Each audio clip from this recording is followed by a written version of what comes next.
अस्सलाम वालेकुम। शुरू अल्लाह के बबरकत नाम से जो बड़ा मेहरबान और नहायत रहम करने वाला है। मैं अलसी की पिनिया बना रही हूँ।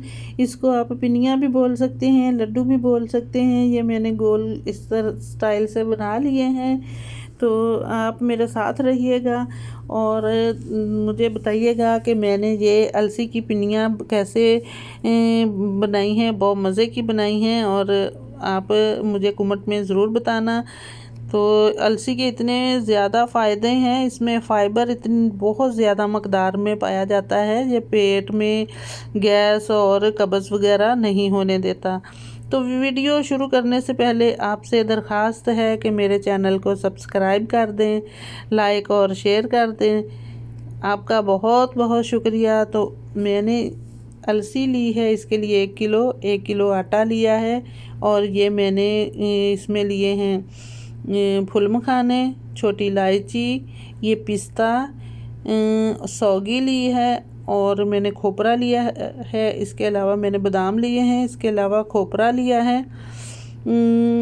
और खोपरे को मैंने ना पानी में 2-3 उबाल दे लिए थे। ये नरम हो गया, धुल भी अच्छे से गया है। तो नरम होगी, इसको कद्दूकश करना बहुत आसान हो जाएगा। तो अब इसको मैं कद्दूकश कर रही हूँ। तो कद्दूकश करने के बाद वो भी मैंने एक बाउल में डाल के रख लिया है और एक कढ़ाई ली है, उसमें मैंने अलसी ऐड कर दी है। अलसी को मैं भून लूँगी अच्छे तरीके से। अलसी को भूनने के बाद मैंने इसमें अभी अलसी को मैं थोड़ी देर भूनूंगी। इसको तकरीबन 5-7 मिनट लगा मीडियम आंच पे ही भुना जाता है। ये इसके दाने जो हैं ये उछलते भी हैं। तो ये देखिए खिली खिली हो गई है, इसके दाने फट जाते हैं जब भूनते हैं ना। जब अच्छे से भुन जाती है, इसकी निशानी ज़ाहिर होनी शुरू हो जाती है, इसके दाने जो हैं वो फटना शुरू हो जाते हैं। तो इसको फिर बाद में मैं कूट लूँगी गरम गरम को। तो फिर उसी कढ़ाई में मैंने आटा डाल दिया है, आटे को भी भून लूँगी। आटे को बहुत अच्छी तरीके से भूनना है, इसका भी कच्चापन ख़त्म करना है। और फिर एक पैन लिया है, पैन में मैंने डाल दिए हैं फुल मखाने। फुल मखानों को थोड़ा सेकना है ताकि ये हाथ की मदद से भी ये भुरभुरे से हो जाते हैं सेकने के बाद। वैसे तो ये चीड़े होते हैं तो कूटने बहुत मुश्किल हो जाते हैं। तो ये चीज़ें मैंने साइड पे कर ली हैं। अलसी की पिनियों में तो देसी घी ही डाला जाता है। तो मेरे पास घी नहीं था, मेरे पास मक्खन था। तो मैंने सोचा कि चलो मक्खन का घी भी बनाती हूँ और आपको भी सिखा देती हूँ घी किस तरह से आसानी से बन जाता है। तो मैंने एक पैन में घी लिया है, मक्खन लिया तकरीबन 1 किलो के बराबर और उसको मैंने पैन में डाल दिया है। पैन में जो उसको अच्छे से 5 मिनट तक पकाएंगे। तो मक्खन मेरा पक रहा है, ऊपर जो झाग आ रही है उसको मैं आसानी से, ये देखो आसानी से झाग इसकी जो है रिमूव हो गई है। अब इसको मैं छान लूँगी। 5 से 7 मिनट लगे हैं इसको पकाते हुए। तो इसको मैं छान लूँगी। झाग तो ऊपर से मैंने उतार दी है और घी जो है मैं एक बर्तन में निकाल लूँगी। और इसमें से देखो थोड़ी सी लस्सी निकली है, लस्सी नहीं निकली, इसमें से थोड़ी सी निकली है, वो मैं रिमूव कर दूँगी। थोड़ा घी है वो ऊपर से उतार लूँगी। तो वो मैंने एक साइड पे कर दिया है, वो आपको बाद में बताती हूँ क्या करना है। आधा किलो मैंने गुड़ लिया है, गुड़ को कूट लिया है। उसके बाद मैंने इसको एक कढ़ाई में डाल लिया है, थोड़ी बड़ी वाली कढ़ाई में डाला है। इसमें सारी चीज़ें मिक्स करनी है। तो गुड़ को अभी मैं इसमें इसका सीरा बनाऊंगी। मैंने कूट लिया था कि थोड़ा जल्दी हो जाएगा इसका सीरा, इसकी चाशनी आसानी से बन जाएगी। तो इसके मैंने सीरा बनाने के बाद इसमें मैंने आधा किलो चीनी डाल दी है।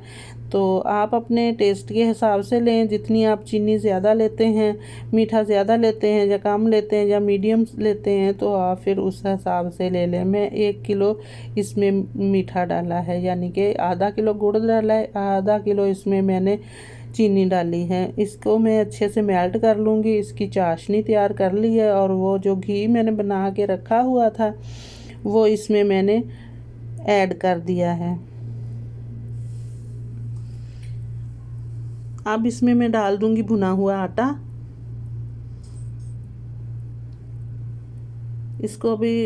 इसको डाल के मैं इसमें इसको अच्छे तरीके से मिक्स कर लूँगी।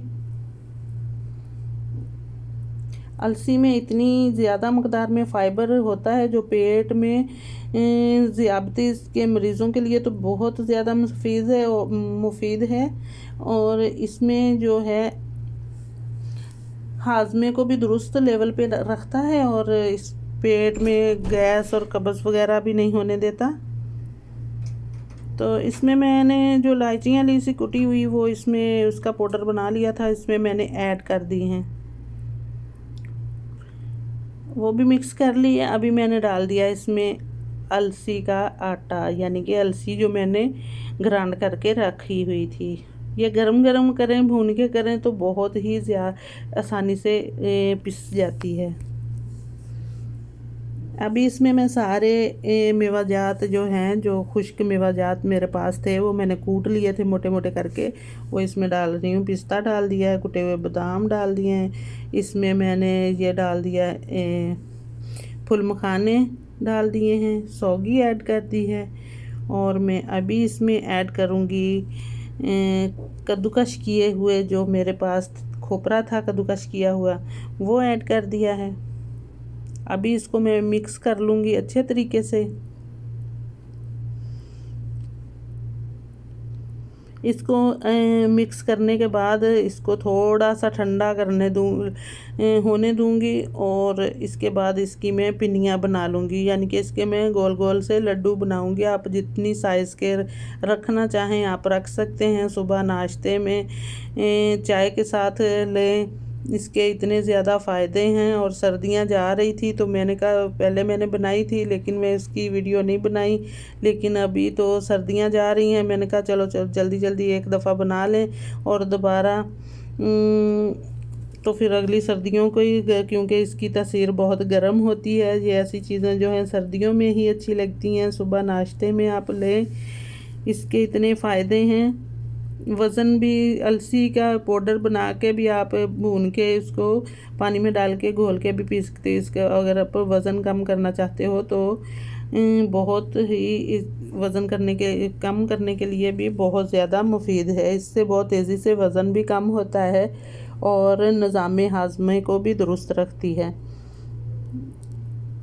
और इसके और बहुत सारे फ़ायदे हैं। ये सर्दियों की सौगात मानी जाती है। ये मैंने इस तरह से इसको बना लिया है, आप भी ज़रूर ट्राई कीजिएगा। जाती जाती सर्दियों को एंजॉय करें, खुश रहें, आबाद रहें और मुझे अपनी दुआओं में याद रखना।